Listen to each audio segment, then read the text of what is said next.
Once upon a time, in a kingdom far away, a land renowned for its fragrant and sprawling gardens, lived a princess of exceptional beauty named Phool. She was known throughout the land as the Flower Princess, and for good reason. Her connection to flowers was so profound, so deeply rooted in her soul, that it was whispered among the court and the common folk alike that she could understand their silent, secret language. Every day, from the first light of dawn until the last rays of the sun painted the sky in hues of orange and purple, Princess Phool could be found in the royal gardens. With a touch as gentle as a butterfly's wing, she would tend to each and every blossom, from the humblest daisy to the most regal rose. In this very same garden, a young, humble gardener toiled away, his hands calloused from his work, but his spirit light. He worked in silence, his presence often unnoticed amidst the vibrant foliage. But his heart held a secret, a love for the princess that bloomed as brightly as any flower in the garden. He watched her from afar, admiring her kindness and her grace, but he was a simple gardener and she a princess.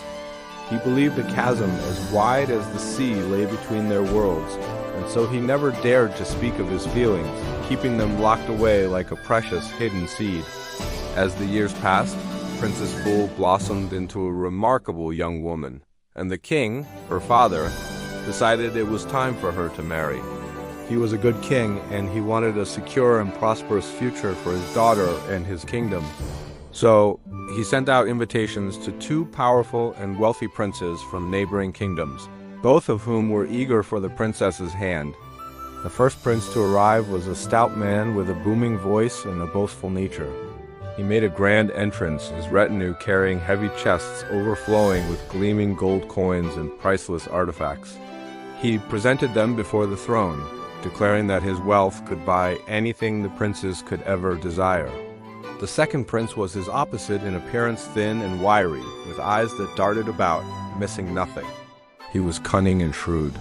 He brought with him a collection of jewels so dazzling they seemed to capture the light of the stars themselves.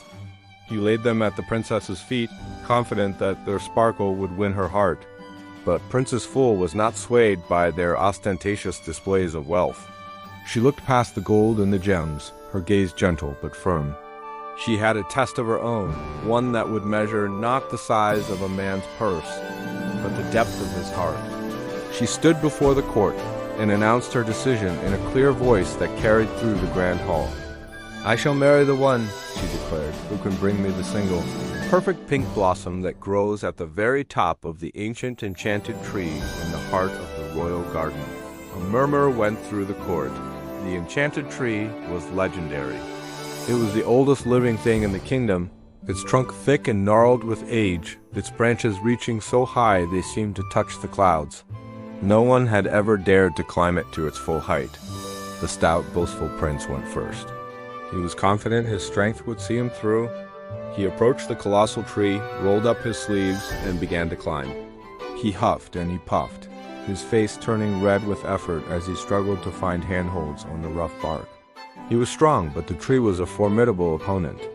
After a long and arduous struggle, he finally neared the top, his breath coming in ragged gasps.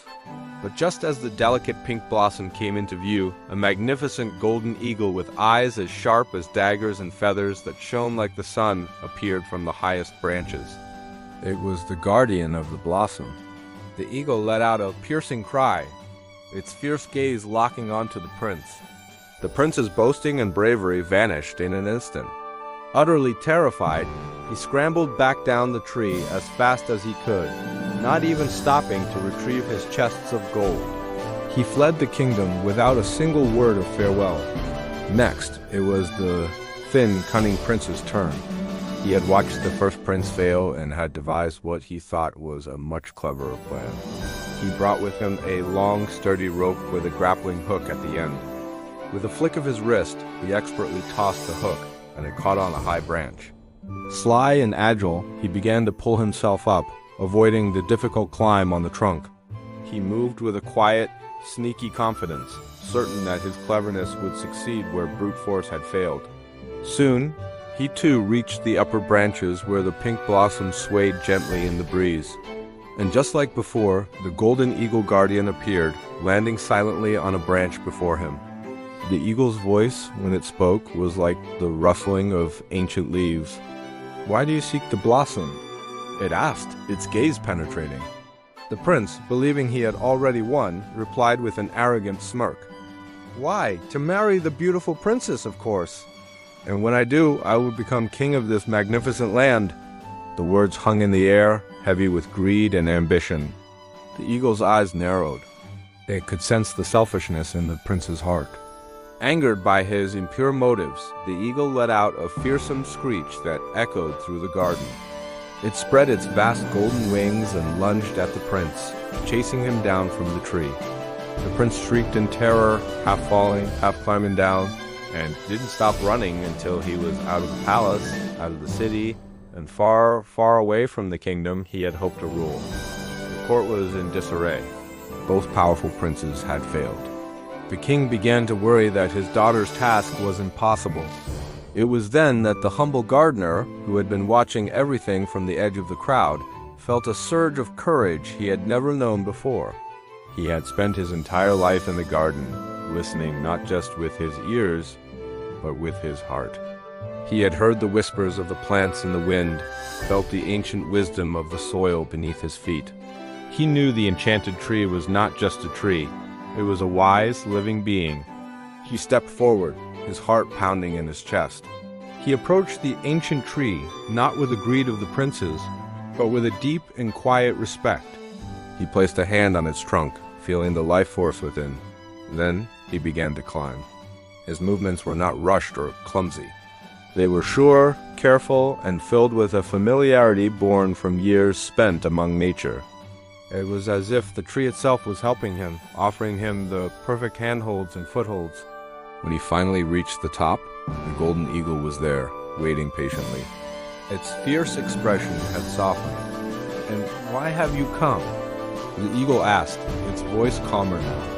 The gardener looked at the eagle, his eyes honest and clear. He replied softly, his voice full of sincerity, "I have come not to win a kingdom or to gain power. I have come because I love the princess. I wish only for her happiness. If this beautiful blossom is what she truly desires, then I will risk anything to bring it to her, just to see her smile." The golden eagle listened, its head tilted. It heard the purity in his words, the selflessness in his heart. It saw a love that asked for nothing in return. The eagle nodded gently. "You," it said, its voice filled with approval. "You understand the true meaning of a gift." With that, the magnificent bird stepped aside, allowing the gardener to approach the flower.